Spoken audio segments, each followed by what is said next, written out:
there in the center of these two doors is the shape of a large stone dwarven face. I have a feeling we have to decipher these dwarven runes, okay? And we have to say it, and it's gonna go. I am going to attempt to scale this 20 or so feet to get up to this text. In a sort of different formation, a different emotional look upon this face, says, "Who's there?" Morris is just gonna give them a traditional like Dwarven greeting and introduce himself. Oh God! I'm just going to say that she didn't mention her brother, but I did make sure she got back to the lighthouse or the windmill, and I laid her to rest.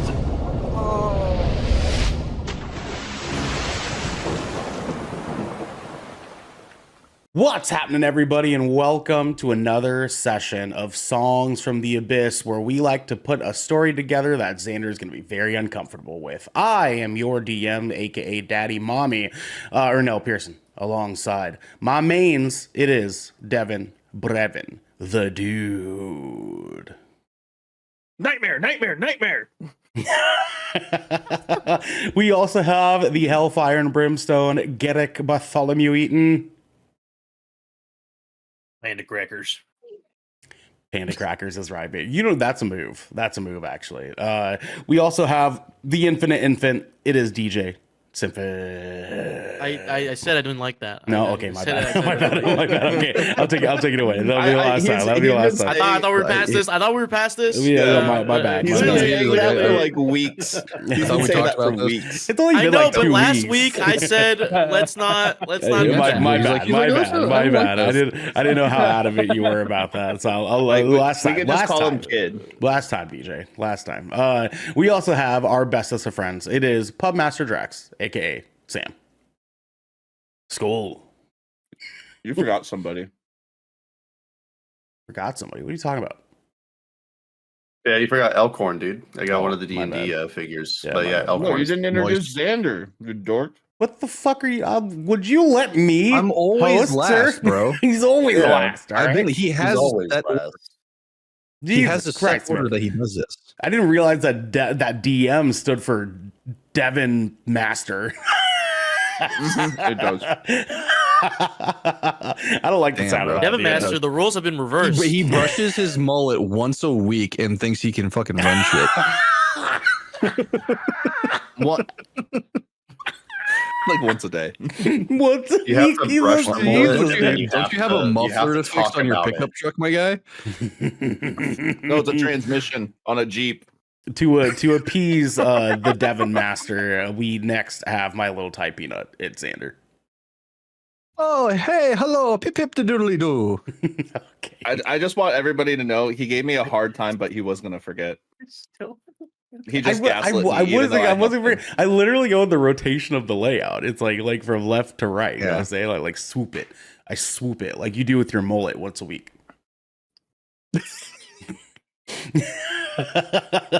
Dude, every now and then you just gotta brush the fleas out. Brush the fleas out. Mullet flip, dog. That's what I'm talking about, dude.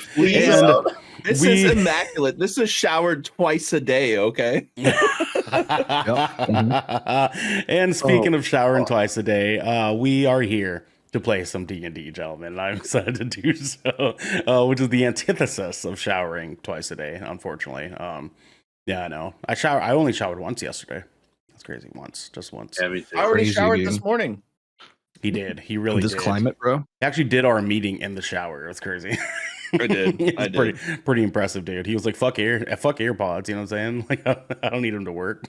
Yeah. Hey, the crisp sound worked great. I propped my phone up on a little stand up. I saw the little green light only popping up when I spoke, and you know what? Really testing out that life-proof case, man. I don't have a life-proof case. They're just phones are just waterproof now, Xander. They just are. Yeah. I literally have a case water for resistant. my phone that specifically goes on a thing in my shower. Yeah. That's actually, That's I've fucking been awesome. thinking about getting one of those. He's over there doing Thinking- TikTok dances in the shower, dude. No, I'll watch TV. I will straight up watch TV. But you Yeah, guys, I watch YouTube videos and have a shower beer, dude. you guys can watch us instead of TV in your shower because we have lots of fun. Do it. Like, so seriously. that we can do on this Do it. on this show here. Boys, let's get into it here. Let's get into it here. Okay. Today is session 11. And on session 10, last time that we were together, you adventurers made your way further south of Phandalin and Umbridge Hill, across the rivers of the Sword Mountains, and to the excavation site of what remains of King Thrargris' city to retrieve an undefined item that Thrargris explains will help put him and his people finally to rest. Upon your arrival, you find that the entry to the site is sealed by a large door, seemingly carved and chiseled into the walls of the mountain with the face of a dwarven man at the center of it. To your confusion, the face awoke, but gave little implication to why or how to gain entry through. And after many failed attempts, you all were nearly at your wits' end before a set of dwarven text was seen above the door. To help solve this predicament, Leon took it upon himself to cast the spell, comprehend language, that he just so happened to have. Very great timing. Very good timing. And scale up the wall to read what ended up being a pivotal clue for all of you. Boris and Jackal's attempts to open the door through a logical means fall short, while Moonwind's convivial nature, if you will, helps solve this grand puzzle with Cloud's impatience finally delivering the answer. A knock-knock joke. Funny enough, euphemism right there. to convince the entry guardian to make way for our heroes. Within, you all stumble across Adabra's brother Norbis and his stout business partner Dazzlin, who were leading the site's excavation when they became trapped behind the door for days with no one to save them. And after filling them in on the unfortunate passing of Adabra and the recent sacking of Phandalin, they took their leave, but not without a warning of something terrible lurking within the walls of this place. Ooh. Lurking. Before we kick things Serious? off today, gentlemen, want to give notice. Moonwind has heroic inspiration for today's session. So you will be able to have one die that you roll at an advantage of your choice. And I promise you, my good friend, you will need it. How did I earn that? That's what I I want hate to know. that we're going technically- into this and you we're still technically only solved the level riddle. 2. I hate it. So, Devin, let me just be very clear. You guys are going to be level 2 for a little while, okay? Sessions, the max cap technically is 20, and D&D campaigns rarely hit level 20. So just keep that in mind. You guys are going to be slow grinding the levels here. Gentlemen, let's get into the fun here. I've got some fun little sounds for you guys. Straight up, I gave you all. You all make your way up Atmosphere. the nearly spiraled stairs at the top. Your eyes widen to the vast expanse of cavern walls, stalagmites on the ceiling, and a cold open floor. And there, on the far side of the space, lies a large sort of structure of dwarven brilliance. A building made of smooth carved stone and the shapes of dwarven men sculpted into the walls and pillars. And the edifice stands about 3 stories high. This building is quite large. And around Inside the the building, what was that? Inside the mountain? Inside the cave, yes. Oh. And around the building, the structure, if you will, are large-sized bowls sort of scattered in different sections of the architecture. And within those bowls are green viridescent fires lit. Almost a teal green color glowing from them, emanating from them on the highest corners and the lowest plinths of the building.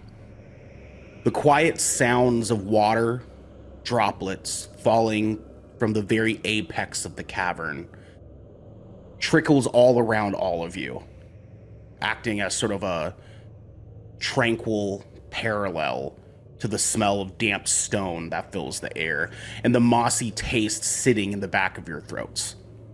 You can feel a sort of slow, cool breeze kicking in every few seconds, carrying from behind all of you towards the daunting structure as well as the entrance that you guys came in from.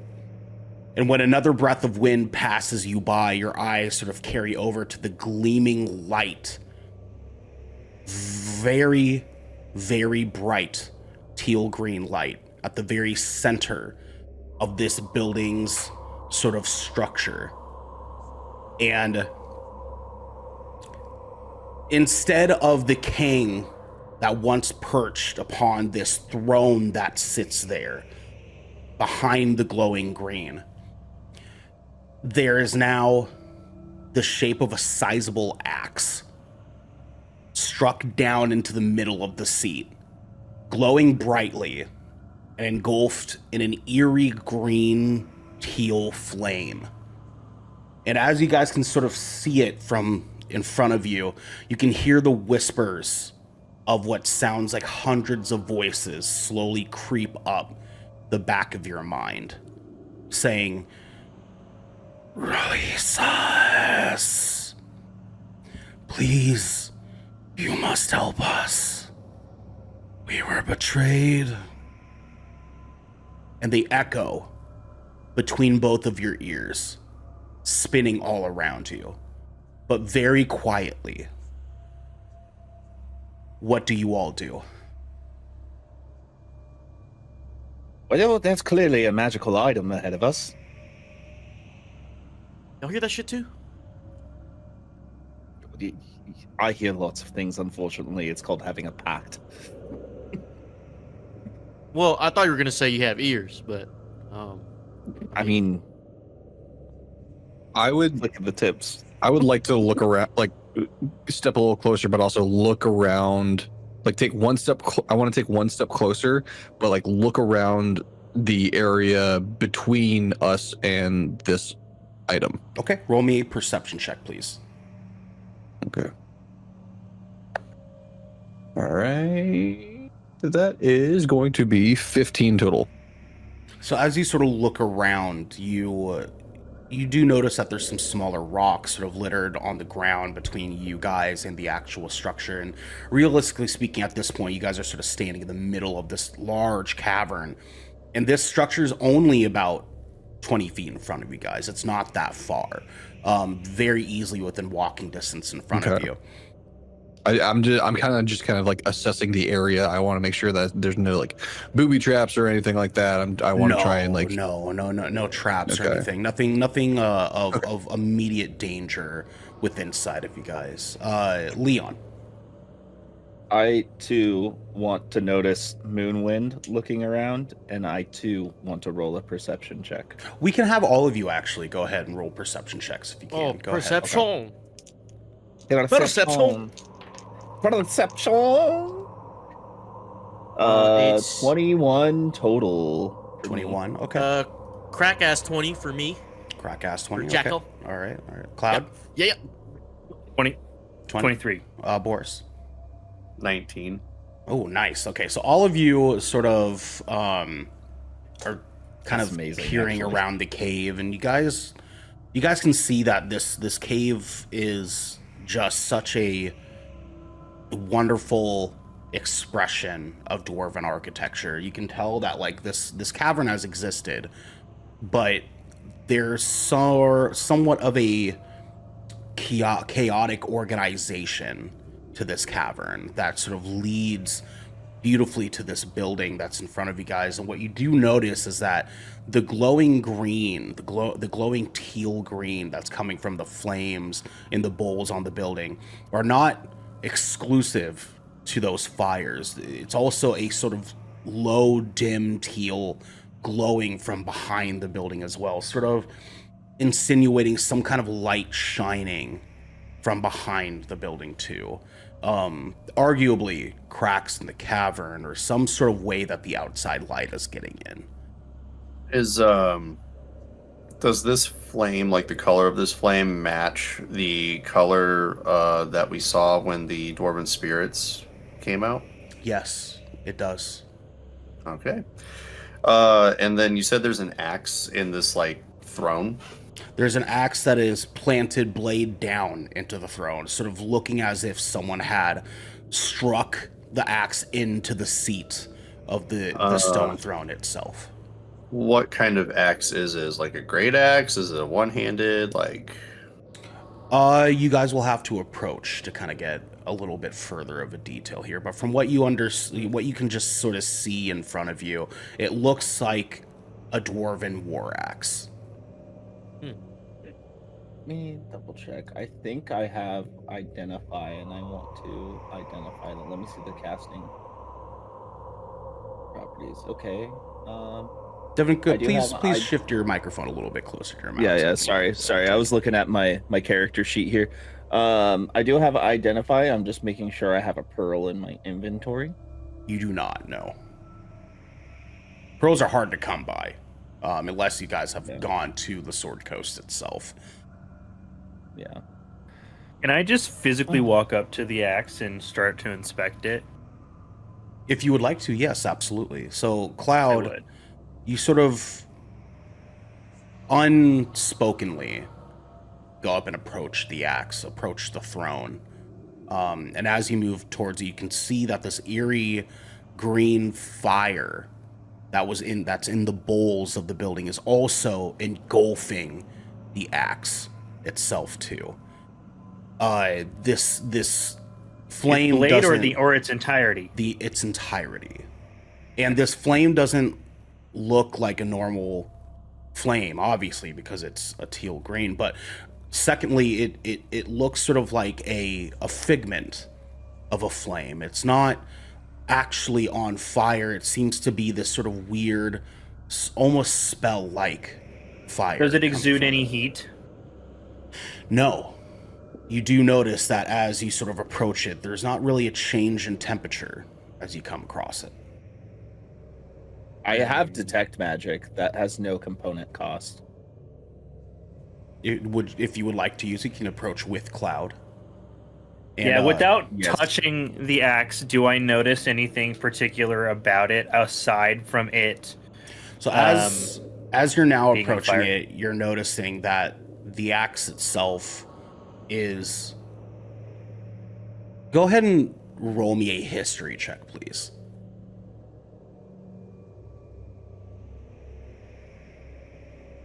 Well, that wasn't very good. Let's see what's my history bonus. And my history bonus isn't very good either. 10 total. So you can kind of see that it looks very much of dwarven blacksmithing. You can tell that just based off of some of the carvings and grooves of the handle that dwarven blacksmiths definitely crafted this axe, and it is a well-crafted axe, but you wouldn't be able to tell exactly who it belongs to. Leon, your hand was up. Yeah, I want to approach with Cloud, and I do want to cast detect magic to get an idea of what we're dealing with. Absolutely. How do you go about casting the spell? It's got a 30-foot range, so I'm gonna walk up next to Cloud, because obviously I know that's a safe path. I'm just gonna walk up and just like, before we do anything too rash, let's see if there's any properties around us, and then I'm gonna cast it. So as you sort of raise your hand towards the flame, you can feel that there is definitely spellbound stuff going on here. This isn't the Cloud's feeling of this not being a normal flame is correct. There is some casting of something that had happened here with this spell, and you can feel that it's a very powerful spell, but it's more of a invocation of magic. This has been sort of anciently cast. This seems to be something that wasn't placed here because of someone haphazardly casting a spell at this very place, but more so of a deep potential curse that is here. Well, gentlemen, I believe we are dealing with a cursed object in front of us. And correct me if I may be mistaken, but would this be the object that Thrargris wanted us to procure? To be honest, he didn't specify, but probably not wise to touch a cursed object. I agree. As one that is so cursed as myself. So you guys sort of are at this point of hesitancy where you feel that, you know, coming and approaching the axe is here. However, it also sort of sits in the back of your minds. Why would Thrargris suggest taking this axe, taking this item, if this wasn't going to be safe for you guys? I mean, obviously Thrargris is at his end of trying to free the souls of his people. So what is the catch here? What do you guys do?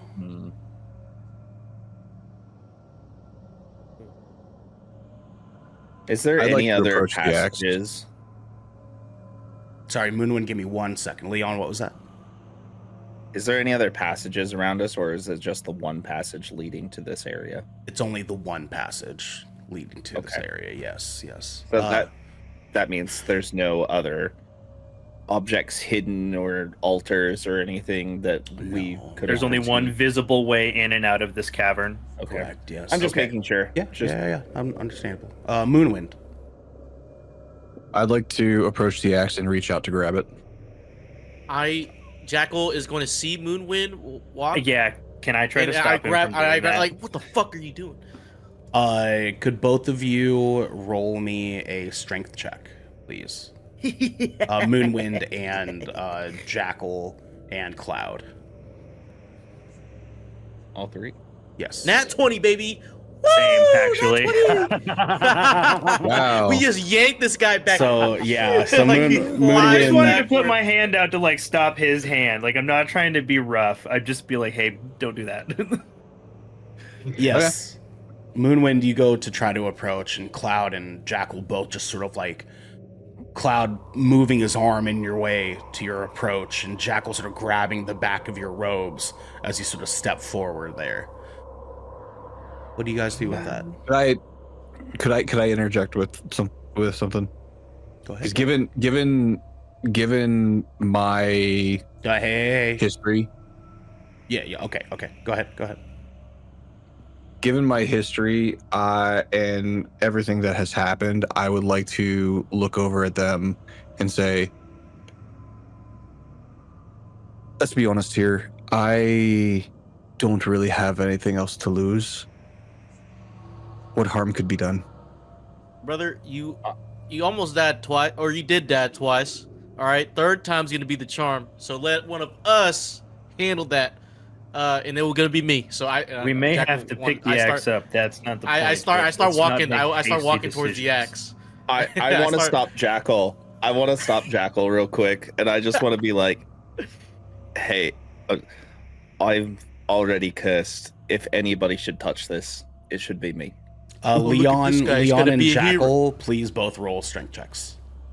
All right. Who's to say you're the only I'm not one trying to that's cursed forcibly stop him. I'm not trying to forcibly like touch him. Oh, or okay. anything. Then I'm well, just like then I'm let- just halting. then let's I'm just do halting Jackal. Leon, if you could roll me persuasion, and Jackal, roll me a standard charisma check, please. That is. I got a crack ass 20. I got a 14 plus 6. Charisma. So just like whatever my the proficiency Charisma modifier charisma is. Yeah, stat. put that on top. Okay. I have 21. Crack ass 21. Hey, So, So wait, hold on a second. You got a +6 to your charisma already? yeah, he's No, my persuasion. I persuasion. have +3 on charisma. I rolled an 18. Oh, persuasion. I was like, holy shit. yeah. Oh yeah, he has persuasion. So I did a persuasion check. So Leon sort of calls out to Jackal, and Leon, you're pleased to have Jackal sort of stand down, kind of fall on deaf ears as he approaches this axe. And Jackal, as you can hear the whispers start to grow louder with each step that you take towards. And I heard a Windows notification too. Yeah, that was my bad. It doesn't record, thankfully. No. Just Josh. Dude, it's kind of every time I move my mouse after it's been sitting idle for a while, it does that. It's kind of stupid. What is Your that DPI noise? notification. Yeah. As you sort of step towards the axe, you can hear these whispers that you guys are hearing grow louder, and you continue inching forward, but your hand is shaking as you're approaching it, but you can feel yourself choking back the fear of what could come to pass. Nope. Your hand enters into the flames, but instead of the searing hot lick of fire, you feel only a cool wisp of air slowly floating where the green fires are bellowing.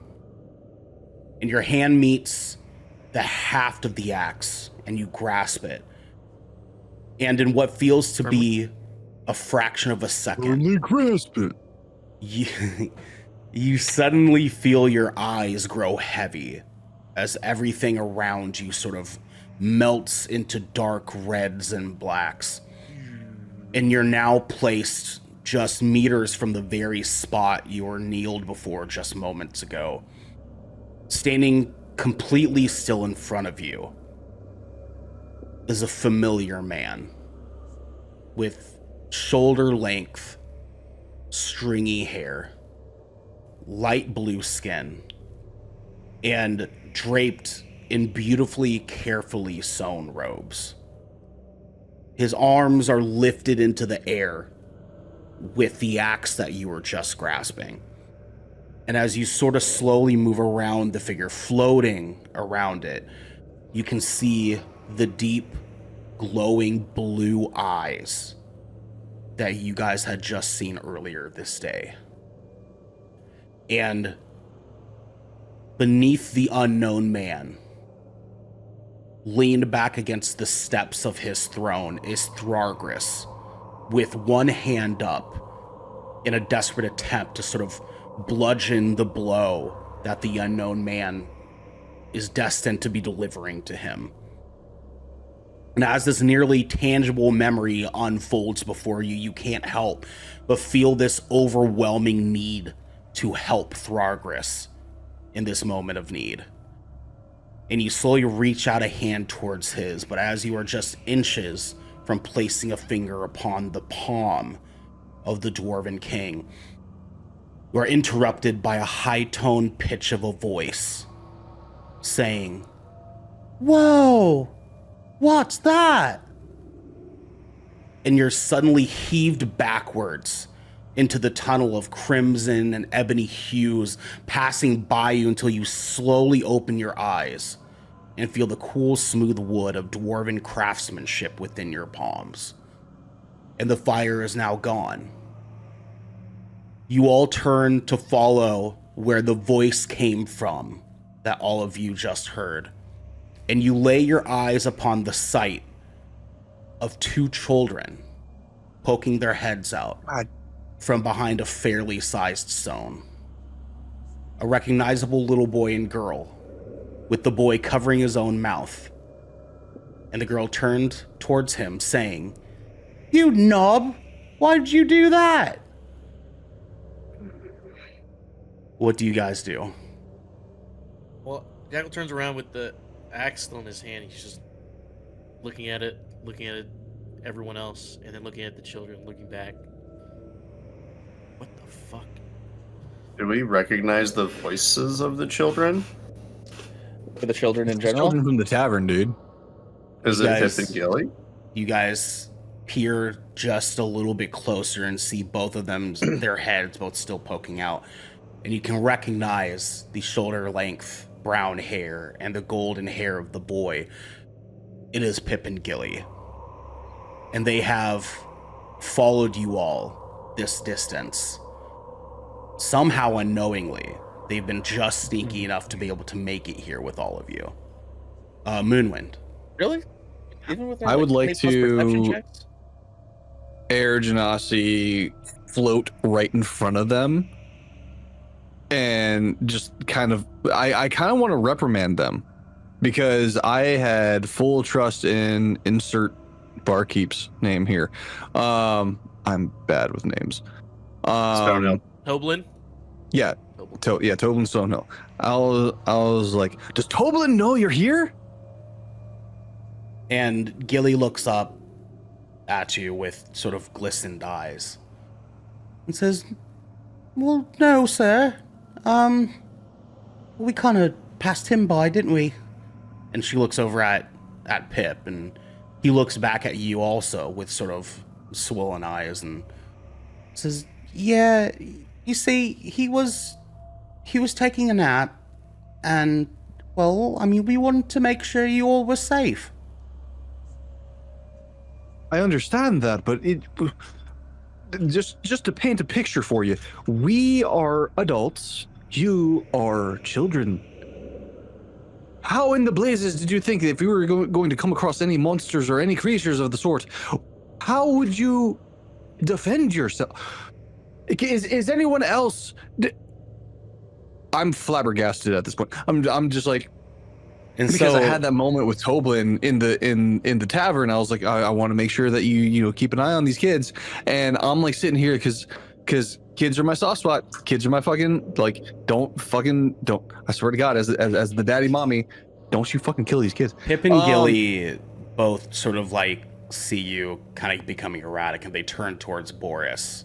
I'm very flustered. And both of them kind of run up to Boris's legs. Both of them hugging each individual leg on Boris. And Pip looks up and says, "Mr. Boris, we're sorry. We didn't mean to put any of us in danger or anything. We wanted to make sure you were okay." Hold on. Why are you apologizing to him? Okay, he doesn't give a shite about what the hell's happening over here. Okay. And I'm just gonna look at this situation. I'm just gonna be like, dear Lord. Cloud, your hand is up. Enough bickering. Somebody escort them to the two dwarves that just left. They can't be that far ahead. They need to not be here. Just be concise. Make them leave. I'll escort them towards the entrance. Would anybody like to come with me, or are we just gonna go as a party as he has the item? I mean, I'm gonna go because these kids shouldn't be here. Also, Devin, you should check your message that I sent you. So, Jackal, Discord. real quick, your hand is up. Well, while that's happening, like all that noise is kind of being drowned out. Like Jackal's still like investigating and like surveying this axe. Can I detect any magical properties to this axe? You unfortunately do not have detect magic, so you will not be able to do that. But you can roll a history check. I can roll a history check. My detect magic, by the way, I know it's lasts still for active. 10 minutes. Yeah. And has it's I don't even have to touch anything. It has a 30-foot radius, like a sphere around me. Of course. Are the children magical in any way? No, they are not. No. Okay. Do I detect anything coming from this axe? Not anything different from what you had detected before. Jackal, what was your roll? It was a 12. think A 12, I yeah. So you can also sort of see the dwarven smithery on it, but now that you actually have it physically in your hand, you can tell that this is not just the normal dwarven war axe. This isn't just like an axe that's just given to any dwarf as it is. This has to have been Thrargris's axe. Are there any markings that I can identify, or? None that you would necessarily be privy to. Just the sort of classic dwarven royalty spirals and shapes carved into the pommel of the axe itself. And the axe's head also has similar sort of dwarven etchings and carvings within it too. But nothing of it sort of stands out outside of it being definitely of royal line. This is something that's passed down generations. Are there any runes on the axe that I could comprehend? No, there are not. No. How big is this axe again? Is this like a two-hander? Is this like a? This is a two-hander for sure. The head of this axe is quite large. Yes. Yeah. Moonwind. I was just trying to make sure if it's not like a tomahawk or like for sure. Yeah. Battle axe. Agreed. Moonwind. I'd like to pose a question to the group. What in the hells are we supposed to do with this axe? Well, were we given any other sort of direction? Well, I haven't told them Thrargris? that. I haven't told them what I saw yet, right? So they don't know They what do I not saw. know what No, you just not saw. at all. Correct. I say to the party, let's get these children to safety, and I'll tell y'all what I saw. All right. I'm going to agree with That Jackal works on with this me. one. And as you guys sort of turn to get Pip and Gilly out and escort them out to safety, you guys suddenly notice that Pip and Gilly's eyes have both, again, a little beep, sorry there, have both transformed from glistening eyes of shame and guilt to the wide, still ovals of fear, lasered directly at the top of the building structure. And when you all see this, your head slowly turn to meet what has hypnotized the kids, only to meet the gaze of 12 large eyes shining through the darkness of the cavern. Oh, no. Is this a beholder? Around them, the dark outline of a colossal, ovoid, oval-like shape, surrounded by the strange, bright green glow coming from behind the building. It begins to move, and one leg slowly creeps out from the contour of the figure, and then another leg, and then two more legs, and then four more legs protrude from the sides of the shape. Spider. It's a fucking spider. As the mountainous figure begins to slowly move down the front of the structure. Yes, Leon. Are there any... No, I'm getting at that. Are there any like you know those rocks that grow inside of caves, like Stalactites? Stalagmite? Yeah. Are there any like sharp things hanging from the top of this cave here? There are stalagmites. However, this figure is gargantuan. It's massive. Okay. I am going to interject immediately on this, us seeing this thing. I'm going to tell everybody to run, and then I am going to shoot an Eldritch Blast at the cave ceiling above this giant creature. As if directly behind your eyes, you all hear the sinister echoes of a voice ringing in your head. Get out of here! It seems that the old gods have blessed me with yet another meal. And then the creature's mouth opens to reveal what looks to be 2 bladed arms and 1,000 sharp fangs as a bone-rattling roar screeches and echoes down the tunnels of the cave. Everybody run! Also, and the ground begins to shake, and the walls start vibrating along with it as multiple large stone spikes begin to come barreling down from above. Leon, please roll me for attack on your Eldritch Blast real quick. Also, as he's doing that, I would like to say stalactites grow from the ceiling and stalagmites grow from the floor. That's right. Thank you. Okay, yes, tights. Yeah. And Leon, roll that at a disadvantage. Right, roll that at a disadvantage, please. During this, while he's doing that, I would just like to allow a bit of my real IRL self play out in my character and just go. Oh yeah. Xander hates spiders. Xander hate it. As you were describing it, I'm like, oh no. I don't want it. I don't like it. I don't like it. I don't want it. Devin? I do have a 120-foot range with this. You do. Do you roll at a disadvantage though? Okay. So this new axe in my hand, does that count as a weapon, or is it just like a ceremonial thing, just like an item? That's up to you how you want to use it, my friend. I want to throw the. Ooh. Just fucking Stormbreaker that shit, dude. I have a question, Ernell. Yes, sir. What do you do when you roll a nat 20 and a 19? You take the lower number. Take the 19. You take the 19, brother. Damn it. Yeah. Okay, it's a 19. Eldritch Blast has a +6 to it, so it's a 25 total. So, Leon, you said you're aiming for one of the stalactites?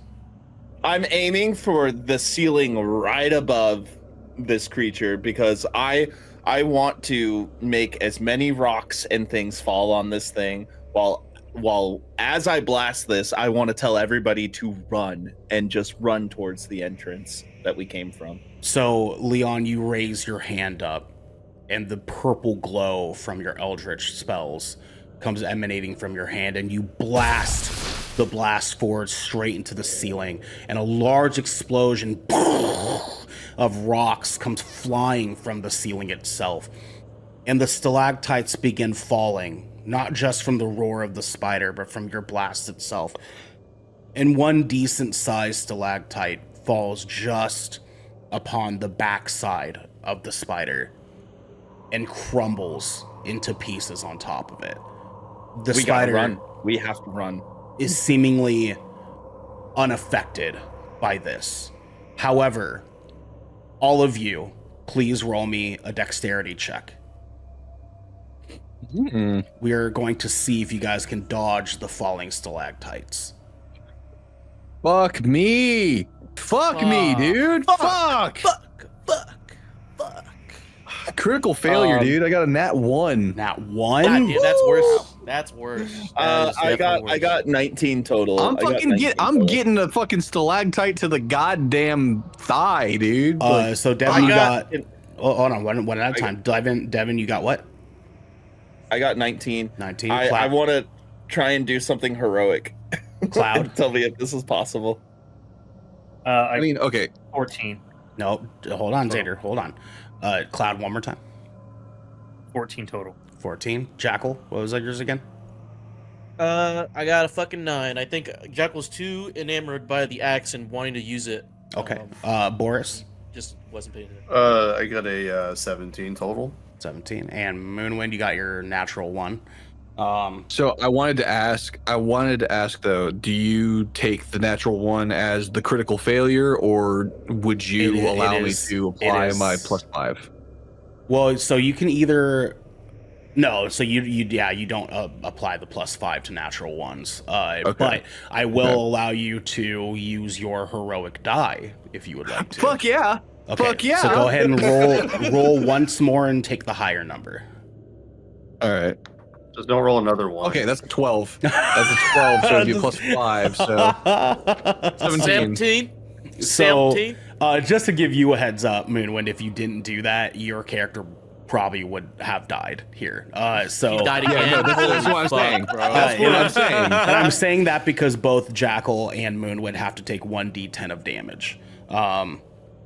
Jackal, you take 1, and Moonwind, you are taking 2.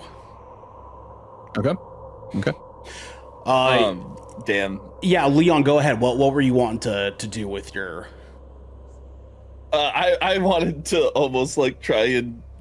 This might have been too much main character energy, but I was like I wanted to like dodge and see if I could like, shoot one of the stalactites that was falling, and to like save somebody. Oh yeah, no. Unfortunately, we can't do that. Yeah. The stalactites are falling. Just That's far where too my quickly. mind's at, though. I'm just like, fuck. I don't want to see anybody get fucked up. if you guys were like level 15, I'd probably allow it, but we're not quite there yet. We're not quite there yet. Yeah. So Leon, Cloud, and Boris, you all are able to sort of see the stalactites falling before you, and all of you are sort of able to step back just in time, move out of the way, roll out of the way even, to get these rocks from falling on top of you. And when Jackal and Moonwind sort of look up to see it, it just so happens to catch them far too fast. You guys are able to step out of the way just in time to not be too seriously hurt, but it still catches one part of you, scratching your shoulder, Jackal, and Moonwind, it kind of lands right at the front side of your foot, kind of carved into the side of your foot there. Leon, yes. What about the kids? Is anybody saving the kids from this? Well, the kids are closest to Boris currently. Okay. And so we could probably say Boris as you sort of moved your way out of the way of the stalactite. You were able Cecil, to grab I both need Pip your help, and Cecil. Gilly out of the way as well very quickly to be able to keep them safe as well too. You all sort of pick yourselves off of the ground and turn towards the stairs that you entered from as Leon yells for all of you to run. And as you're sort of turning to start moving, you hear the voice return once more. Yes. I love when they try to run. And the spider begins to climb down the walls as the cavern's rocks and stalactites continue to begin falling all around you. I don't like how you said that with your chest and the back of your throat. I don't like that. No, I didn't like that. Please, that voice was crawling up the back of my spine. please roll for initiative. Oh shit, boy. Yeah. Oh my god. Fuck. I roll low again. 7. Fuck. Jackal got 7. So here's 7. 1 second here. So Leon, what'd you get? I got 19 total. 19. Cloud. Dude, I'm using this dice for the rest 21. of this game. It's lucky. 21. Beautiful. Jackal. 21. 21. I as got well. a 7. 7. Yeah, seven. 7. 7. Boris. I got a 19. 19. Beautiful. And Moonwind. I got a dirty 21.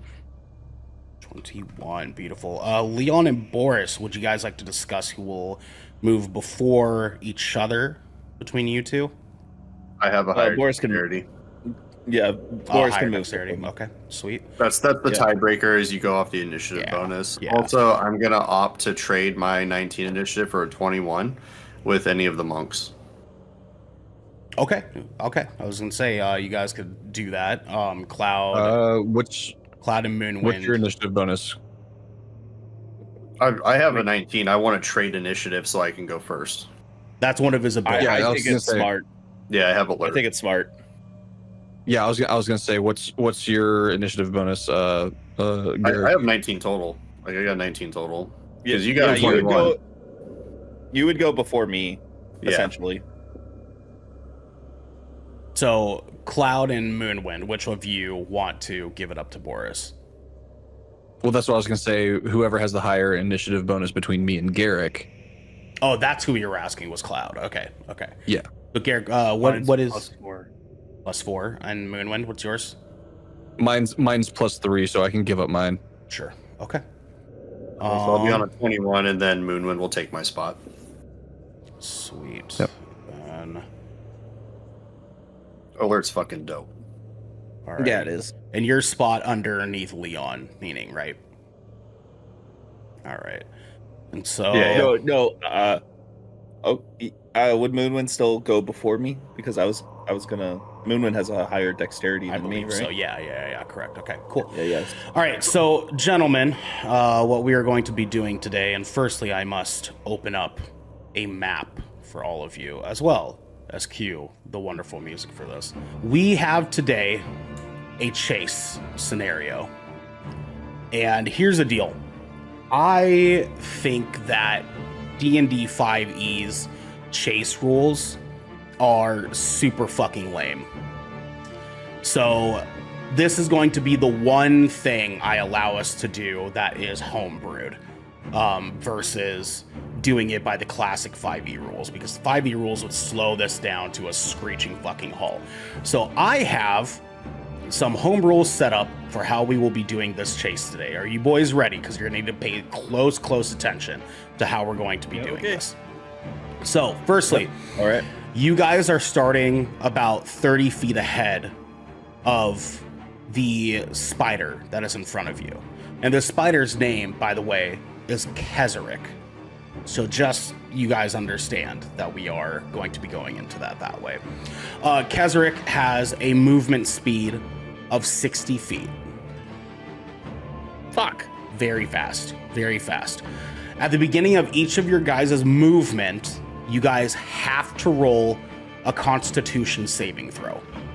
And this is because you guys are going to be actively sprinting away from this spider throughout the course of this confrontation, okay? So every single turn you have to roll a Constitution saving throw. You guys can only dash once during this entire chase sequence. You will not be having open heyday to be using dash, unfortunately. You can use it during this entire chase sequence, and if you do, you must roll an additional Constitution, or actually not additional, your Constitution saving throw at the beginning of your turn at a disadvantage if you try to dash. Jackal, yes. Is my cunning action affected? We will by get these there. rules? We will get there. If the Constitution saving throw that you roll at the beginning of your turn fails, you guys lose 5 feet of movement speed for the turn. And you could potentially succumb to an environmental hazard, causing you damage. Yeah, we should just fight this thing. What was that? We should just fight this thing. Because if we're trying to run away and the entrance is closed, then we're stuck anyway.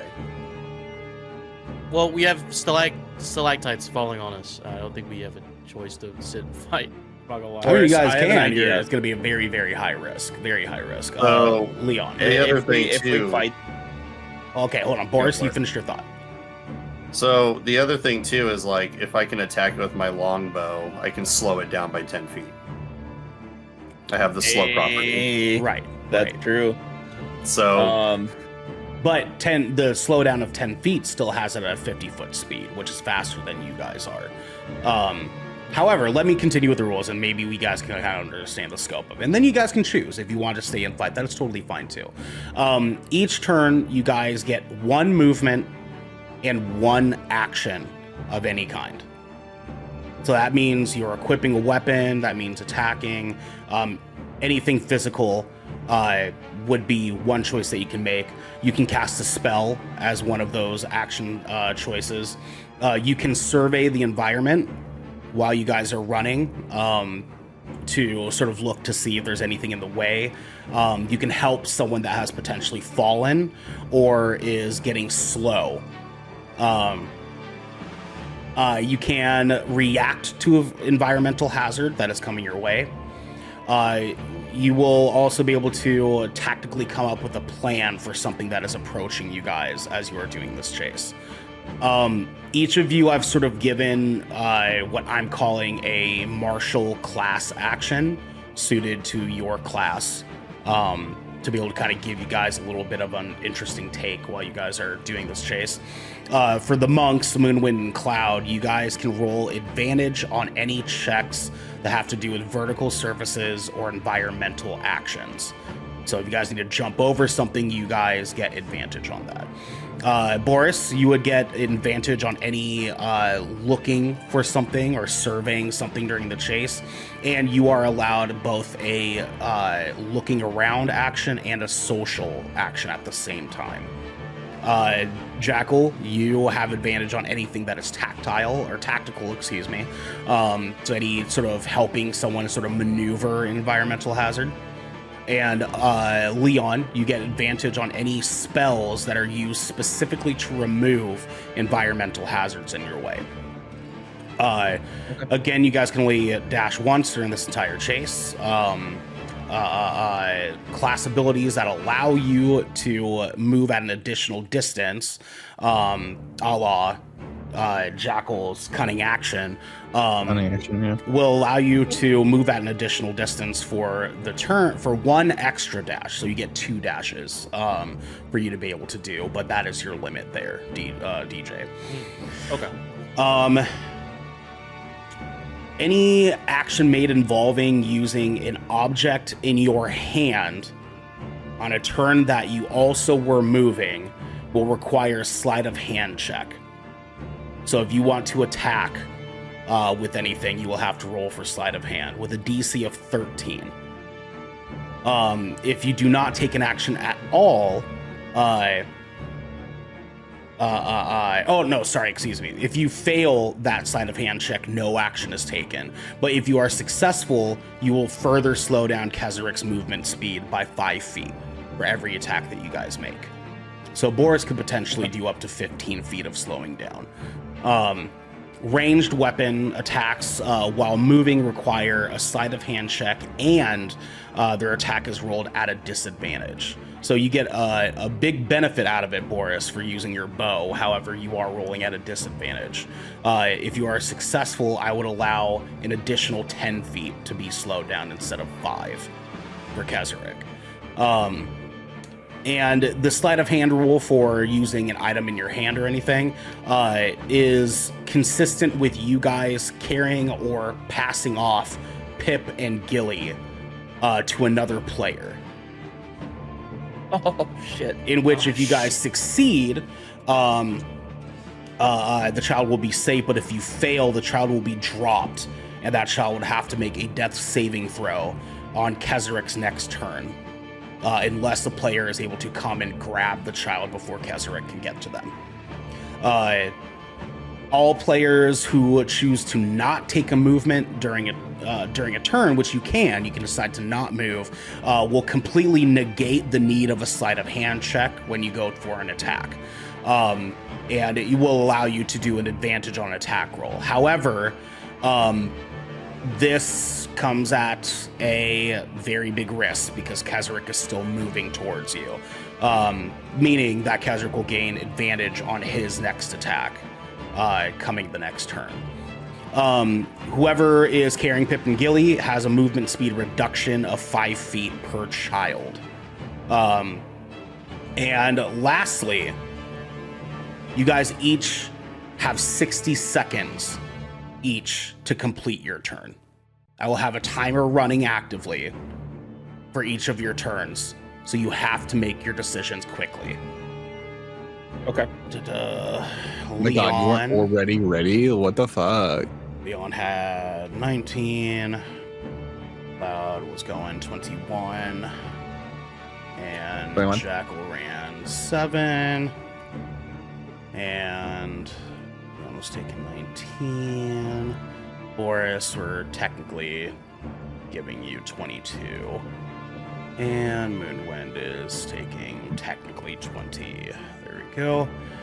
And then I'm rolling for Kezarik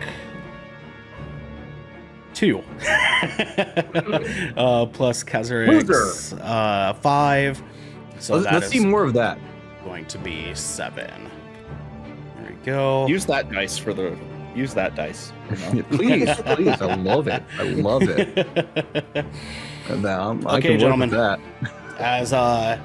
As we move in, firstly is Boris with Pip and Gilly in tow with him currently. Boris, what do you do? Fucking bonus action, Hunter's Mark the Spider. Nice. Okay. Sweet. Sweet. Yeah, Sweet. Sweet. saw that coming. And then I'm gonna shoot it with my bow. We're just Shoot it taking with the bow. basic actions. Okay. Sweet, man. Go ahead and roll for hit, please. You're looking for an AC 17, by the way. Okay, I got 25 to hit. Sweet. Good hit. Go ahead and roll for damage. Alright, and it will have its move speed reduced by 10. Yes, correct. Hell yeah. We're dealing. Holy shit! I rolled max damage. That is 6, 8.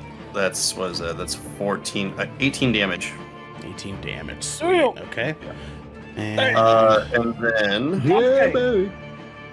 I'm gonna take my basic move action here, and I'm gonna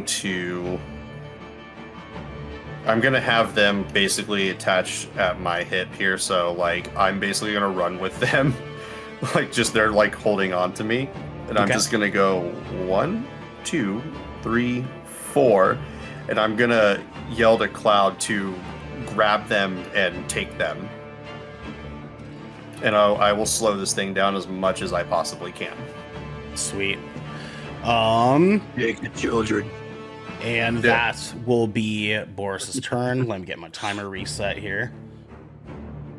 So I don't know, Xander, if you caught that, if you had your headphones on, but each of you have 60 seconds. Yes. Okay, perfect. Yep. Um, I try to stay informed.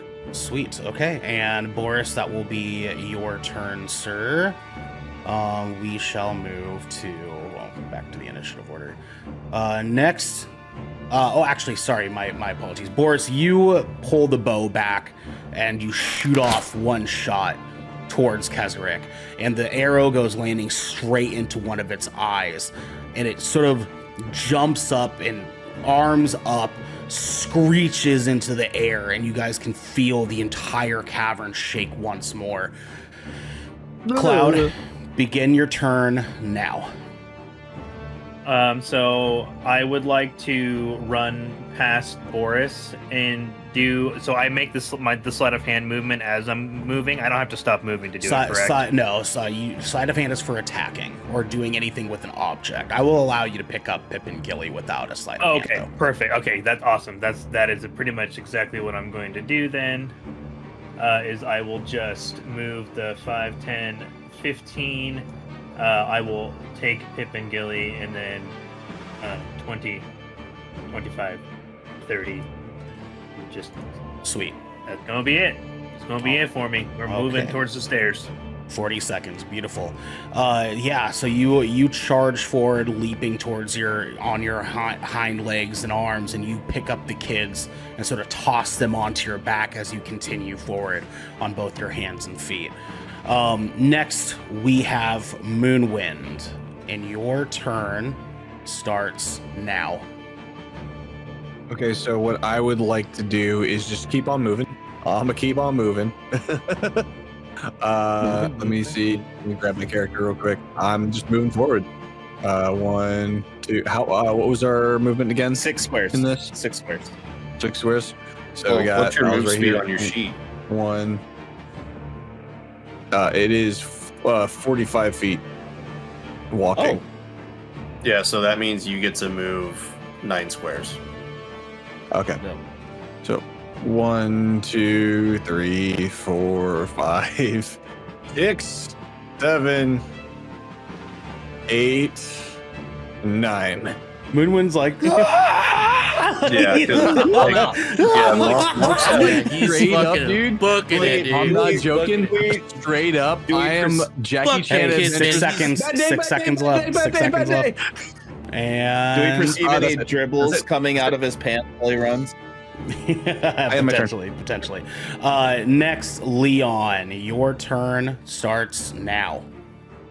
All right, I'm gonna Eldritch Blast the gargantuan spider, and I want to specifically aim for something. I want to aim for his front left leg, right at the armpit. Roll to hit, please. 18 plus 6, 24 total. Okay, that hits. Go ahead and roll for damage. Damage, that is going to be D10 plus 4. Where's my D10? Okay, there we go. 14. 14. All right. And we'll get to I do want to note force damage right there. 20 seconds. Continue. And then, yeah, I'm just going to go 1, 2, 3, 4, 5, and 6. Beautiful. So and I'm stop there. Leon, you aim your blast up as you're sort of turning away, and you shoot off that blast towards Kezarek, and it leans straight into, almost through the leg of Kezarek as the leg sort of bounces backwards and kind of comes to like a weird, gross, twisted form and shape for a second. And Kezarek screeches again as it approaches further. Nextly, we have Jackal. Your turn begins now. So Jackal's gonna switch the axe. He's gonna put the axe on his back and then take out his crossbow. Okay. And then I'm going to cunning action dash. Oh, you're gonna use up one of your dashes now. Okay. Yeah. So go that ahead gives me, and like doubles my. Okay, sweet. And go ahead and do your movement there. Yep.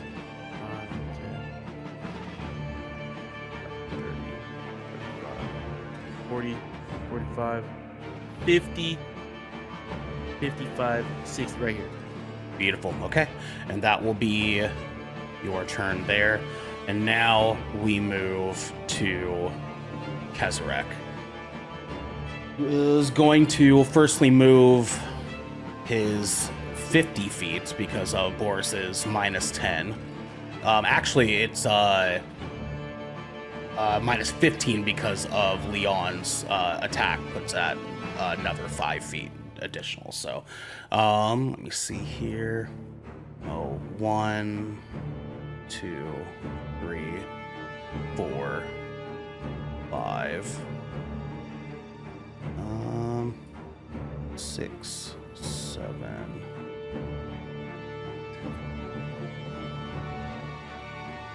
50, 45, so 8, 9. There you go. Kezarek moves down, and that will be the end of Kezarek's turn currently. We move back to Boris, and your turn begins now, sir. Shoot. Let me mark off my stuff here. Okay, cool. I will go and shoot him. We'll shoot him? Okay, go ahead and roll to hit. What was it I need to hit again? 17. You are looking for 17, yes. 17. Cool, I got 17 on the dot. Nice. Roll for damage. Yeah, 9 plus 8. I will take it. Come on, max damage hits. Let's go. Hot dice. Okay, that's a lot lower this time. So I got a total of... I got a total of 8 damage that time. 8 damage. Go ahead and do your movement. Yeah, we are... So we're going to see if we can actually split up a little bit here, because that might divert this spider. 10 seconds. 1, 2, 3, 4, 5, 6. Nice. And that will be the end of Boris's turn there. Next, we move back to Cloud. Your turn begins now. The children are still on my back, I'm assuming? Yes, sir. All right, I'm using my feline agility to use one of my dashes. 5, 10, 15, 20, 25, 30, 35, 40, 45, 50, 55, God damn it, 60. Sweet as, man. All right. And that will be all you do there? Yep, I'm just hauling ass. We're getting the fuck out of there. Sweet. These kids are fucking. Oh shit! Real quick though, feline agility doubles your movement. Doubles, Yes. Isn't your move speed 40 feet? but it's -5 per kid I'm carrying. so yeah, you that's go right. 70. Yeah. So you go 70 instead of 60. He's got You both can get kids. 2 more He's got squares. both kids. I have both of them, so He's got I'm But they're 30. only -5. They're only -5. Yep, per 40, kid. 40 minus 10 is 30. 30 plus 30 is 60. I did the math. But they don't. Numbers. But they're not. But they don't. They don't do -20 on both of them. They're still just -10. Yeah, he's so 30 times 2 is 60. He moves 60. Math. His Yeah. his movement. So if his movement speed doubles when it's normally 40, it would go to 80, and then you -5 No, and no, no, minus no, no. 5. So you No, no, no. It's minus The first. You subtraction minus happens first. minus Oh, first okay, because it's his okay. natural speed that's being affected Oh, by it, okay. correct. Yeah. Okay. No sweat, no sweat, no You see sweat. where I was at though. That's You're good, that's you're why good. Yeah, that's yeah. why we discussed. No problem, dude. Okay, Yeah. and next we move to Moonwind. Your turn starts now. All right. Shit. I'm gonna use a dash in this moment, and so that would be 90 feet, right? Are we supposed to do our con save throws during this, or? I'll let you guys do it without it for right now. Okay. Okay. Yeah. So 90 feet. Each square is. Remind me again. 5. 5. Yeah. So 5, 10, 15, 20, 25, 30, 35, 40, 45, 50, 55, 60, 65, 70, 75. Yeah, jump off. I'm out. Are you I'm out, jumping bitches. off? Yeah, those are stairs. Wait, no, that's Those are stairs, brother. Oh, never mind. Okay. Like you were about to literally just jump a ledge, my guy. Yeah, shit, my bad. Okay, so I was like right here, right? DM, I'll allow you to correct me if I'm wrong. That's where that's Okay. that's where So, you were. 5, 10, 15, 20, 25, 30, 35, 40, 45, 50, 55, 60. I gotta fucking move the map down. All right, 60. Literally just watching. 80, 85. You're watching from the other side. I'm like, carrying where the these fuck is he kids going? and he's just pissing past me on the other set of stairs. Not wood. Listen, I gotta let you know, okay? I have been the only one Don't you that have has a been short down bow? this entire time. Almost every single one here. I am getting my ass out of there. here. Xander, Motherfucker, you better run are off this shit and get down to again. you are giving up Moonwind, any. don't you have a short bow? Don't you have a short bow? I don't think he He's has not it. dealing with that shit, man. I don't think he has. I do, He's I afraid do. of spiders. I I don't think he's worried about fighting it. No, Well, dude, I am freaking Ron Weasley up in this bitch, okay? I want the fuck out of here, okay? I don't also- want no.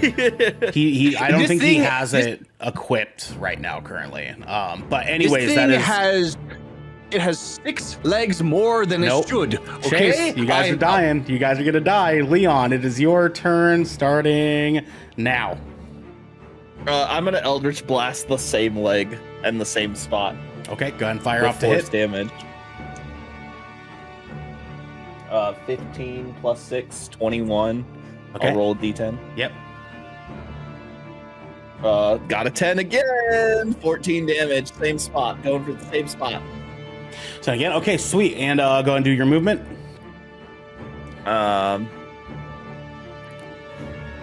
1, 2, 3, 4, 5, 6. Sweet. And Leon, you go to turn, let off your blast once more, shooting off into the spider's leg, and this time it hits the leg, but it doesn't hit as cleanly as it did last time. It hit and makes the popping explosion that you recognize from your Eldritch Blast in front of its leg, but the spider again continues forward, this time nearly unfazed. How much damage is that again? Dude, that was 14 damage. That was max damage. Sweet. All right, and next we move to Jackal. Your turn begins now. Gonna move, shit. I'm gonna move 5, 10, 15, 20, 25, 30. And then I'm going to make an attack against the spider with my crossbow. Sweet. Okay, go ahead and roll to hit. Let's go, baby. Let's see.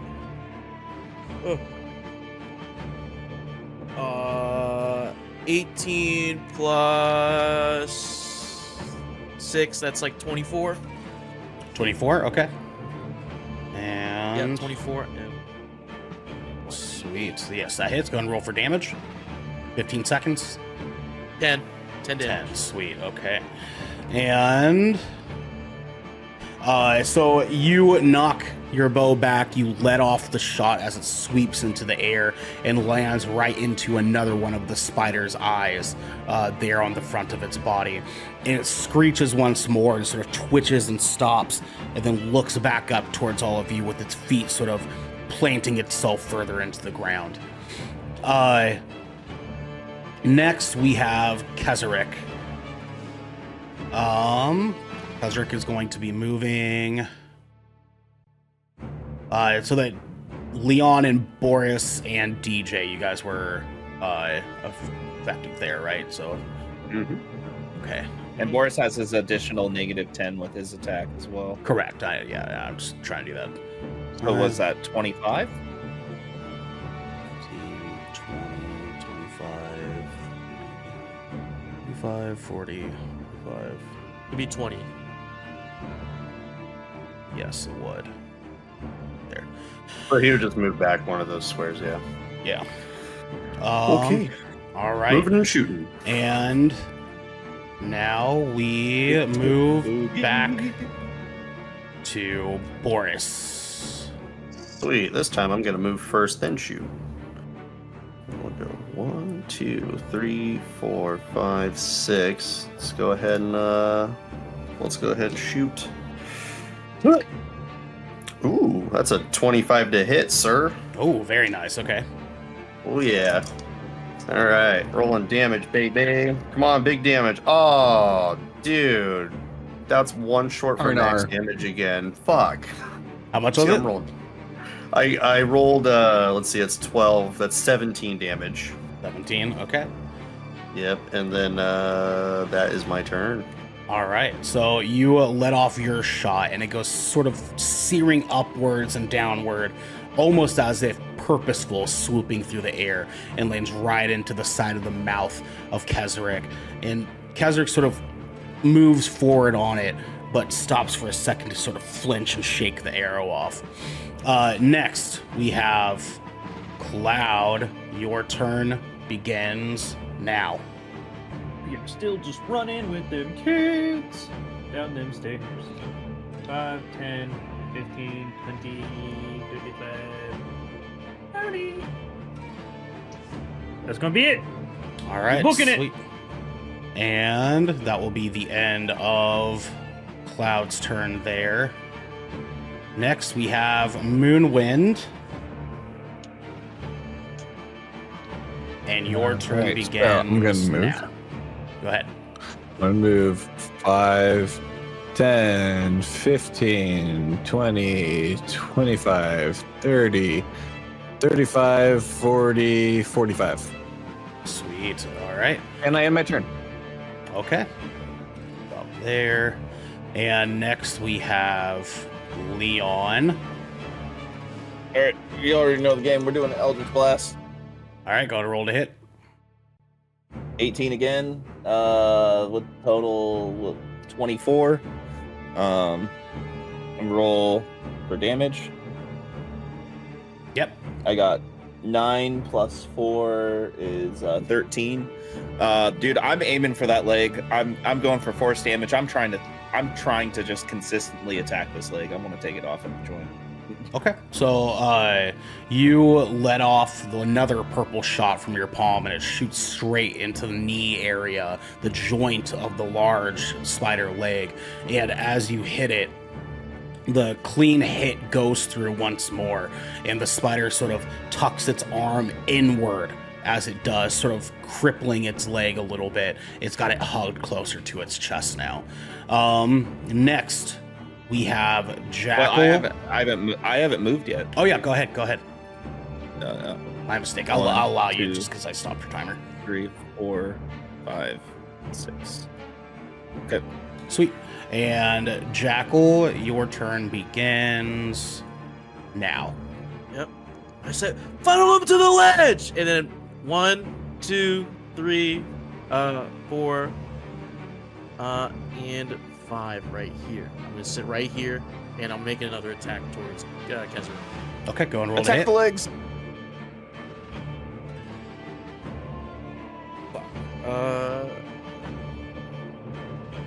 Fuck, 15 doesn't hit.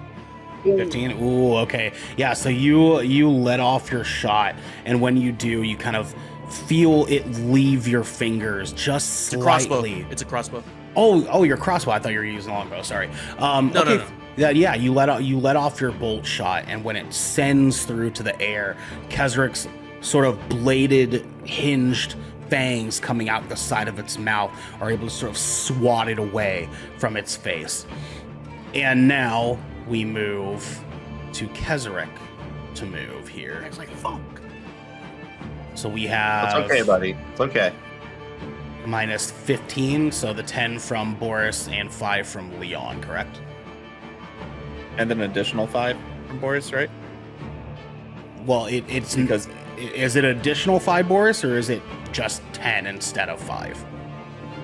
it'd be additional, wouldn't It just inflicts 10 based off my mastery. Okay, so if then you're yeah, giving then the 5 on top of that on for top the hit, of the then attack, that's- yes. So 15, 20. So, 5, 30, 35, 40. All right. And Kezric will move up, and Kezric is going to see Boris here, and will be making a ranged web strand attack as you sort of see its butt kind of come up from underneath it, and it lifts up its legs. Boris, your AC, please. He's shitting on you. 16. 7 plus 13, so that is 20. And then it's going to be 2d8. Oh, his web does damage? That's interesting. Yeah, it's oh wait, no. Sorry, my mistake. I was looking at the wrong thing. No, it does not do damage. You're right. Sorry, I was looking at the attack above it. So, web strand, 120 feet. The target is grappled and can escape with a DC 18 check. The web strand can be attacked and destroyed. The web strand has 20 hit points and is vulnerable to fire damage, but has an immunity to bludgeoning, poison, and psychic damage. And it can grapple up to 6 creatures at a time using the web strand. So you are, Boris, officially grappled there onto the ground. The web strand sort of shoots onto your legs, sticking you to the stone beneath you. And now we shall move to Boris's turn. And Boris, your turn begins now. You said it was a Dex saving throw, or it's a DC. It's a DC 18. Let's do a strength check. It was Constitution, right? Okay. Yeah, well, because you're attacking it to escape, so I would say a strength check.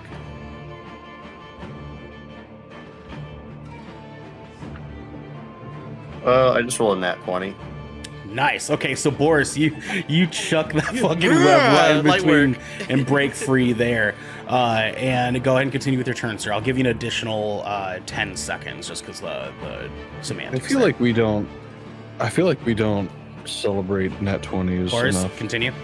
Let him take his turn. I'll just move, yeah. 1, 2, 3, 4, 5, 6. Sweet. All right. And Boris goes dipping his way down the stairs after escaping from the webs. And now we move to Cloud. Okie dokie, we're still running away. 10, 15, 20, 25. You see the lines? 30. It's gonna be my turn. We're still running. We're running. All right. Fuck that big ass spider. And next we have Moonwind. And your turn begins Right. now. 5, 10, 15, 20. What? Cloud, hand me one of the children. Oh, okay. All right.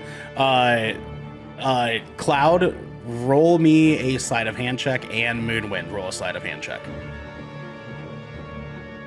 Playing catch the kid. Catch the kid. That's right.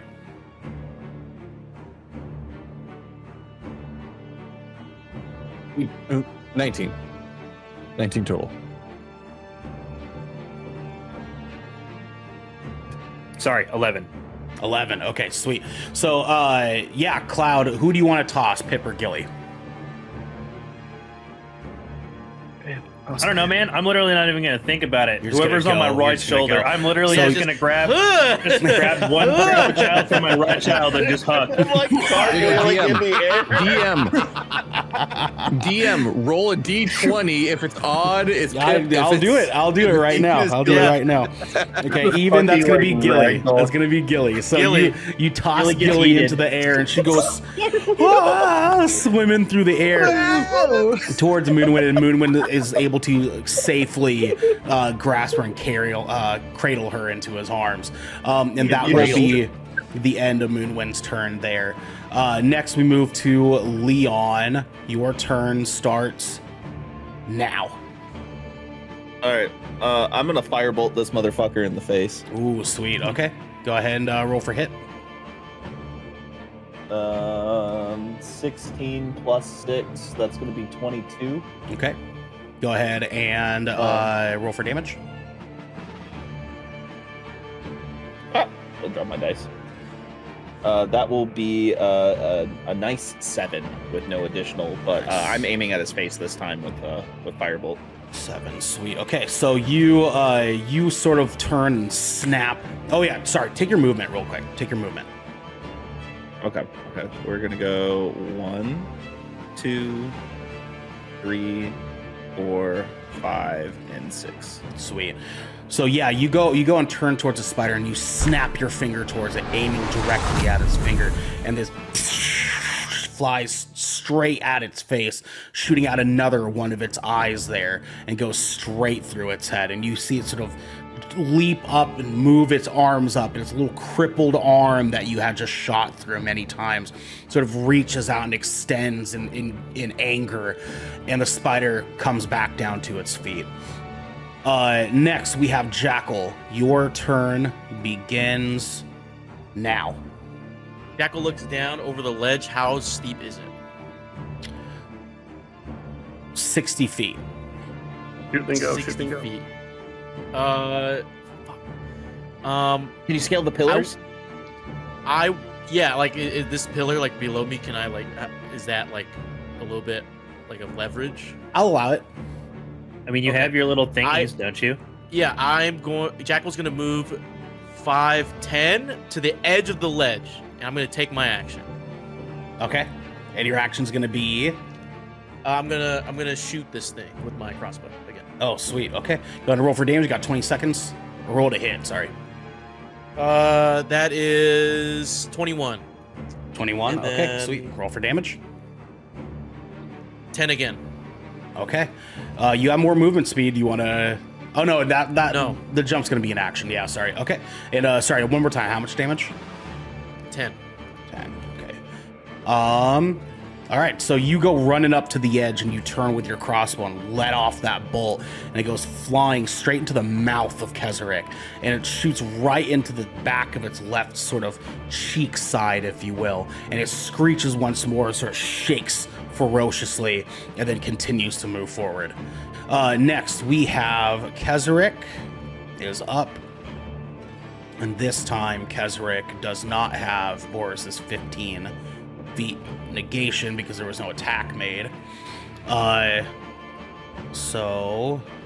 Leon and Jackal, you guys have 5 feet each that you hit him with, so that will be down to 50 5, 10, 15, 20, 25, 30, 35. A lot coming.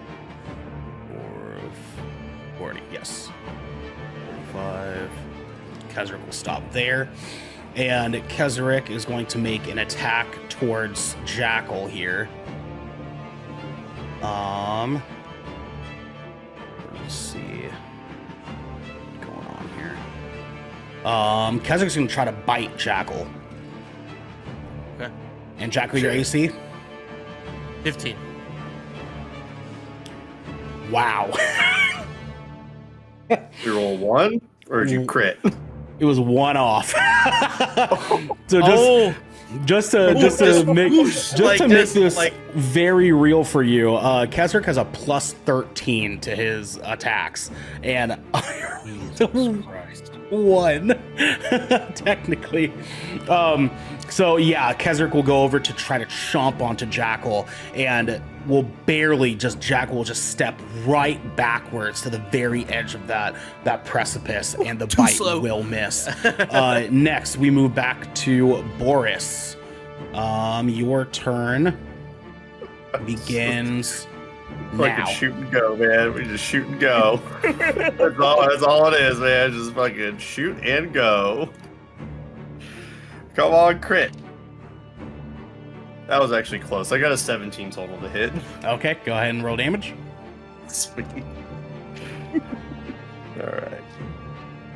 Oh, that's good damage. That's going to be 14 total damage. 14 total damage. Okay. And let me get the fuck out of here. 1, 2, 3, 4, 5, 6. All right, so we'll just move by 15 then, which is cool. So. All right. And that'll be the end of your turn there. Next, we go to Cloud. Your turn begins now. I am.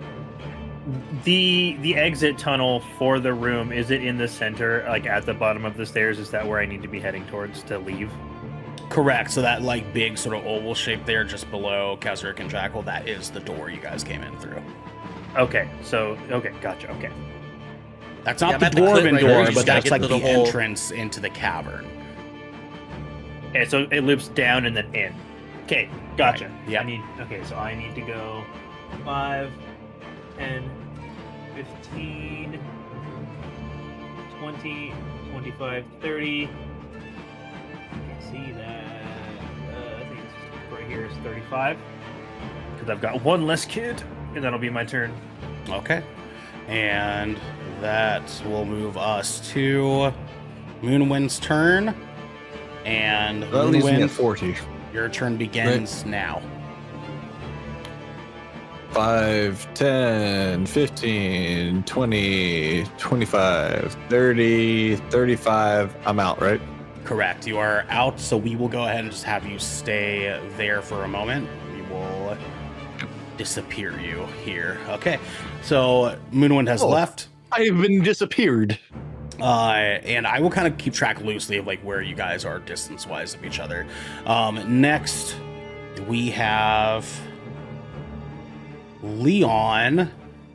Your turn begins now. It's Cloud's turn, not my turn. Huh? It's Not Cloud's Oh, it is Cloud's turn. Oh, Is it? oh. Oh no, not no, really. it's not. It's not. It's because Moonwind is gone. Cloud went Yeah. already. Oh, okay.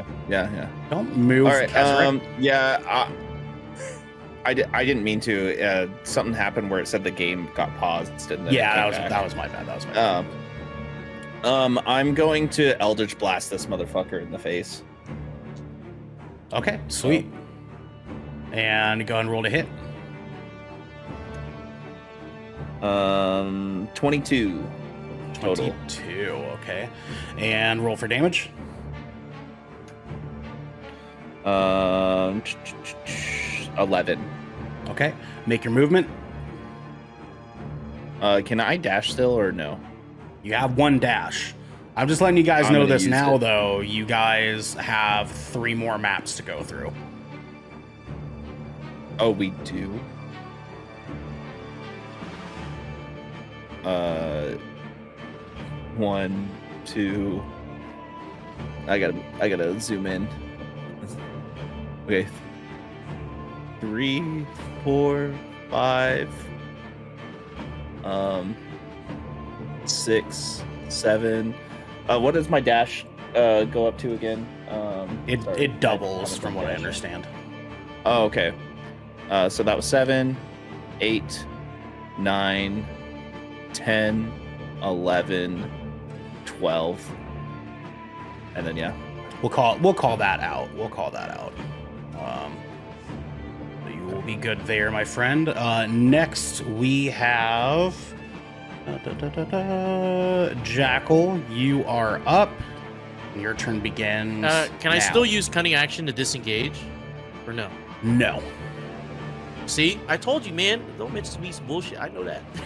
But cunning action.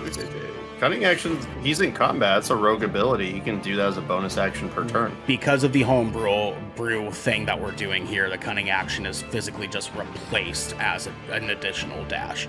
But he isn't within 5 feet of you, DJ. So if you don't have to disengage that way. I'm gonna try to. How steep is this drop here, like off the pillar? I'll say 30 feet. I'm gonna try to drop down. Cool. Go ahead and roll me a acrobatics check, please. Fuck. 8 total. Total? Yeah. I rolled a 2. God. Plus 6. Wait, 30 feet to the top? Wouldn't that be? I thought you were talking about down? the thing below it. Oh, okay. No. Well, if you're going there, I'll allow that. That's fine. Oh, That's okay. fine. Yeah, Okay. that's cool. So I thought you were going right here. I thought you were changing 15. that up entirely. Can I drop from how steep is the drop from there to here? I mean, if you're going from one to the next, that I suppose that's okay. That's okay. Okay. So I still have 15 left. So I guess 5, 10, 15. So yeah. I'm back. And then I'm gonna try to shoot at this thing. Try to shoot from above. Okay. Yeah. Go ahead and roll for attack, but roll at a disadvantage because it's kind of hard to see Keswick from down there.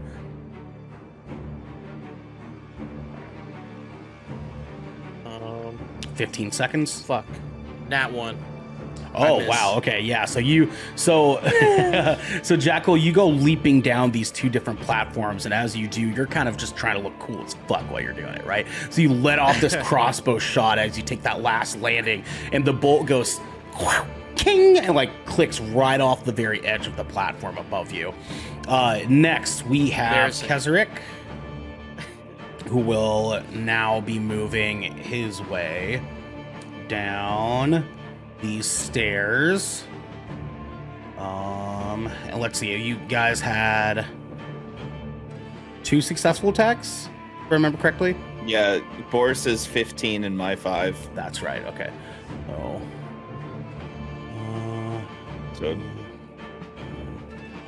15, 20, 25, 30, 35, 40. All right, and then Keswick will make another attack on Boris here, and will be going for another web strand. Damn it! I should have stayed so I could help. I'm an idiot. And that will be successful. So the butt of Keswick will kind of come up from underneath and string shot straight over at Boris, sticking him to the ground once more. And this time, it's both your legs sort of covered there. And now we shall move to Boris again. And Boris, your turn begins so faithfully, my good sir, right now. There's no saving throw to this? Like, it just happens? No, yeah, nothing about a saving throw. It is a, like, rolling to hit, but it's plus 13 with the 17 that I rolled. Gotcha. Yeah. So it's an attack. Okay. I guess I'll just try to break free then. Okay. Nat 20 again, dude. Just get out.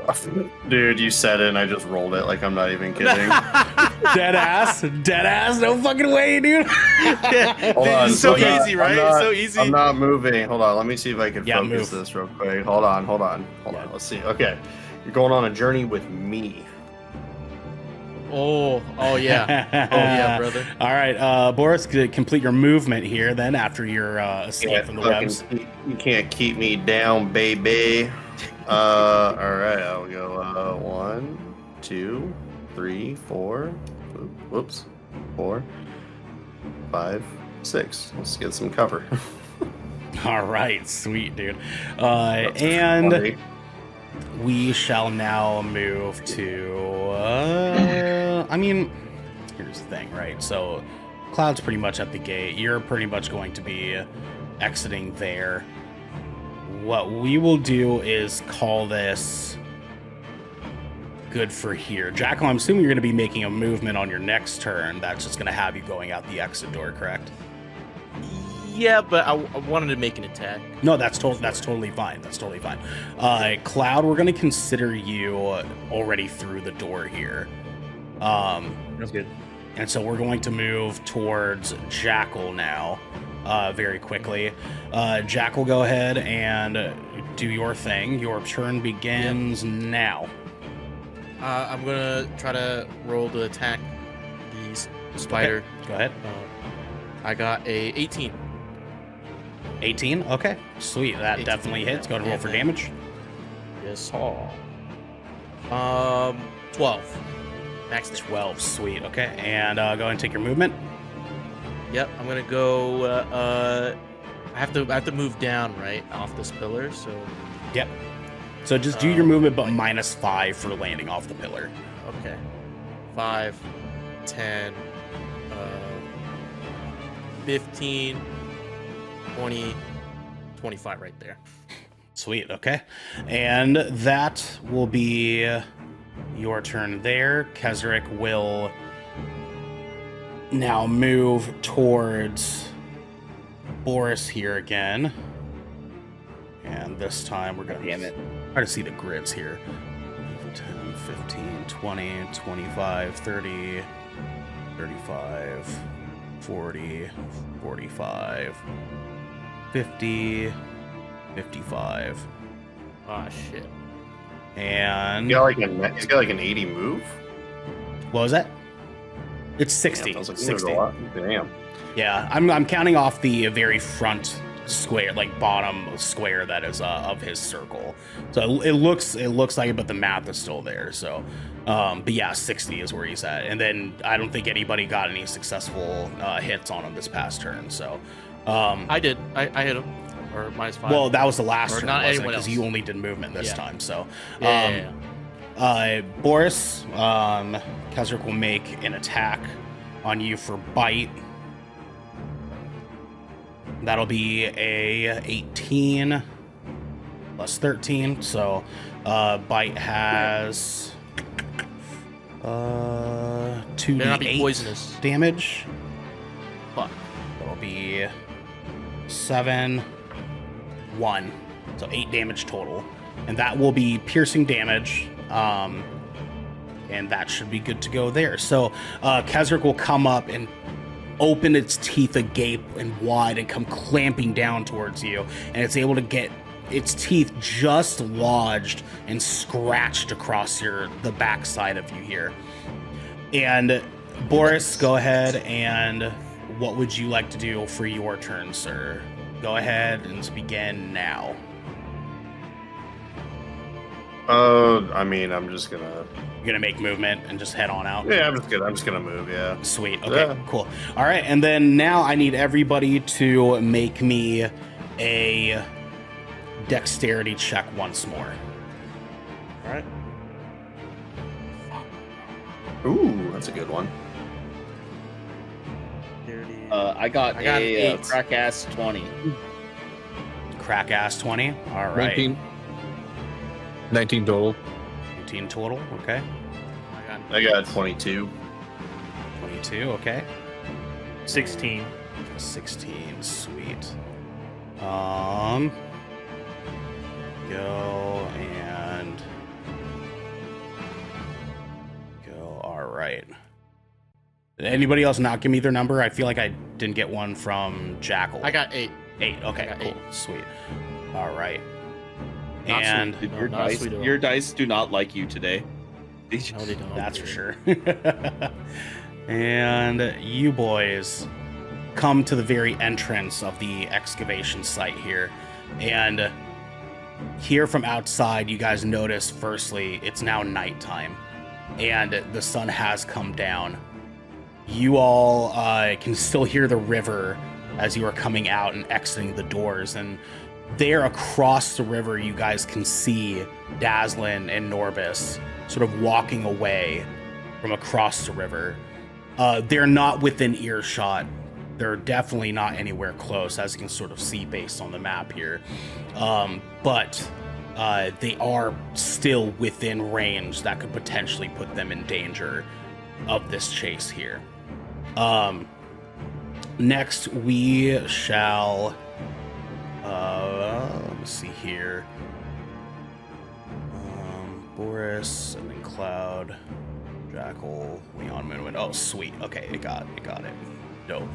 I was like, oh, I hope it saved the the initiative here. And Except Beautiful. I'm not last. Yeah, I was second. oh, you Yeah. were. Oh yeah, that's Jackal's- right. Okay, my mistake. My mistake. Jackal. Yeah. We can fix that. So I know Boris was, Cloud was second, Jackal, Moonwind, then me, and then Jackal. Jackal's right before and Moonwind. Big ass spider. And then Jackal was before Spidey. Oh, wrong thing. Sorry, boys. I had not set that part up. There we go. That should be better.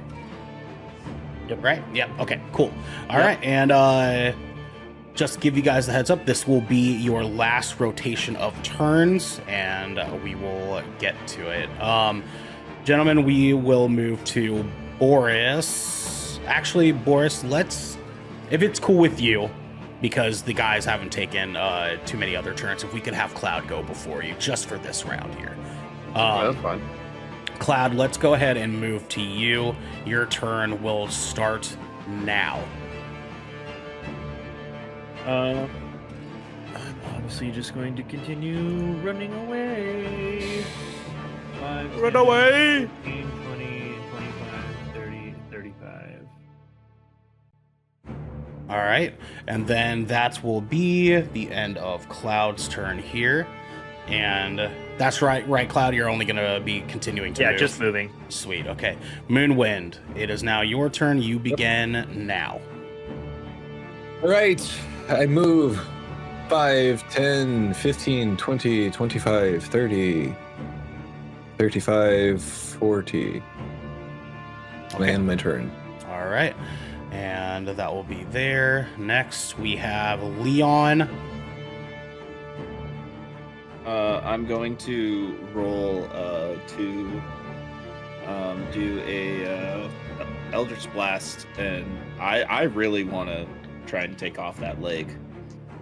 So yeah, I'm aiming for that leg. Okay, I got 19 total, okay. and then I'll roll for damage. All right. I only did 8 damage. 8 damage, all right. And I'll then go ahead I'm and do gonna your move. movement. Yep. 1, 2, 3, 4, 5, and 6. 6, sweet. Okay, and so Leon, you go and get your glowing purple, blast it off your hand once more, and it fires straight into the leg that Kezerick has sort of tucked up to its stomach, and you fire it through right at the joint of where it bends at an, I guess you could say, spider's equivalent of an elbow, and it hits, and the leg goes flying off of the joint, and the leg flies off to the side. Kezerick stands up on its hind legs and screeches into the air. And when it does, the screech echoes across over the forest that you guys had just journeyed through. and you guys can see Norbis and Dazzlin from far off in the distance across the river turn towards all of you. And then you guys see them both sort of look at each other and run off into the forest. Oh shit! And that will be Leon's turn. Jackal, we go to you. You start now. Yep, Jackal's gonna move 1, 5, 10, 15, 20. Okay. 25. I'm going to make a attack with my crossbow at Kezra. Okay, go and roll to hit. That is a 21. Crack ass 21. Nice. Roll for damage. Yes, sir. That is a 5 total. 5 damage. All right. So, Jackal, you sort of run over off to the side and you let off that crossbow bolt again. And the bolt goes flying through and lands right at the side of Kezric's head, just behind the eyes that he has.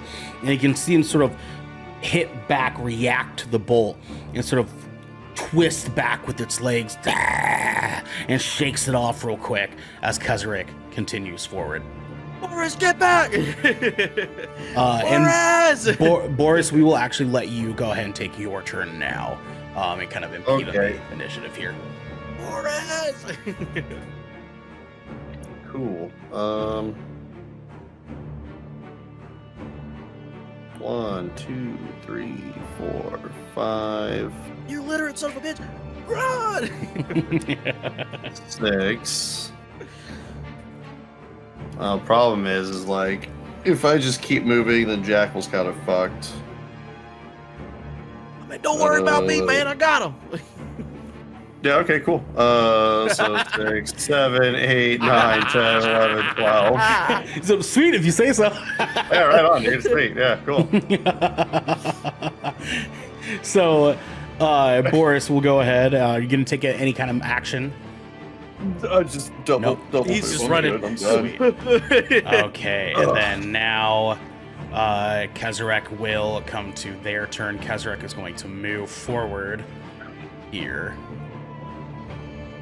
5, 10, 15, 20, 25, 30, 35, 40, 45. And come up to Jackal. You look uglier up in person. And he will make an attack on Jackal. And this will be his bite attack. Jackal, what's your AC again? 15. 15, all right. Roll a 1 again. Do it. 19 plus 13. Fuck. That'll be 2d8 here. What if I like 8 that? and 5. So that'll be 13 damage to Jackal. I have 1 health? Holy shit. So Kezrec comes and crawls over, stamping over to Jackal, opens his mouth agape and chomps it right on to Jackal's arm, lifting him into the air, and clamps down harder as There's Jackal's... a Wilhelm scream right in the middle of that. That's right. And Jackal's lifted into the air. And we will take... Oh, great heavens! Oh, tally ho. Right, what's all this then? And this is Jackal to the spider right now. You need to leave. Boris, how much health do you have again? Sorry. I'm chilling at 15 out of 23, dude. 23, sweet. Just making sure. Yeah, he did 8 damage to me. That's right. I'm just making sure your guys' health bars are allocated correctly. Jackal is down to 1 hit point, and Kezrec will lift Jackal into the air, chuck him upward as Jackal falls into the mouth of Kezrec. You guys can see Jackal plunge into its mouth And as he does, the look of shock on Jackal's face, as if he has never in his life been manhandled this way, disappears into the throat of Kesrick himself. And Kesrick sort of deep-throated?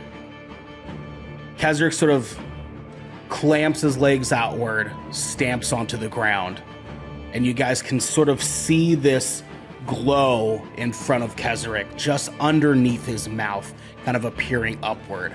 And through the glow, you can see the shape of Jackal sort of floating in the bottom section of Kesrick's stomach. This glow sort of coming from something within Kesrick, but you can see the outline of Jackal there. And when you do, Jackal, please roll me an attack roll, please, with your dagger. Oh! Fuck yeah. Oh, yeah, that's what I was gonna say. Like, use the fucking axe, dude. Like, I was about to do that too. I was about to say that, but does a 22 hit? Sweet. Okay. And Jackal will take the dagger, and you guys can see as Jackal's sort of formation within Kesrick's stomach is kind of moving around, swimming around. You can see the dagger kind of go to pierce Kesrick's stomach. You can see the dagger protrude from the front of Kesrick. And Kesrick takes a big kind of shake for a second, convulsing as its two-bladed sort of mouth tangibles, arms, if you will, kind of try to push mandibles. Yeah, sorry, tangibles. You can feel them. You can feel them. These two mandibles sort of try to push the blade back into its stomach to keep Jackal from releasing out frontward. You're going down with me, motherfucker! And Kesrick clamps back down to its legs where you can no longer see Jackal. And Kesrick spits out green blood from its mouth and continues forward against all of you.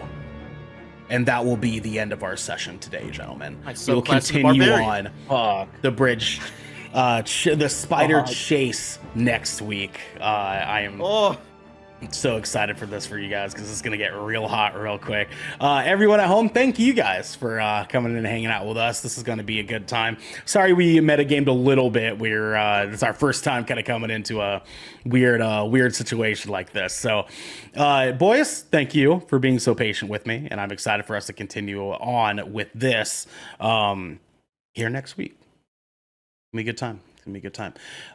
Gentlemen, and everyone at home, be good to each other.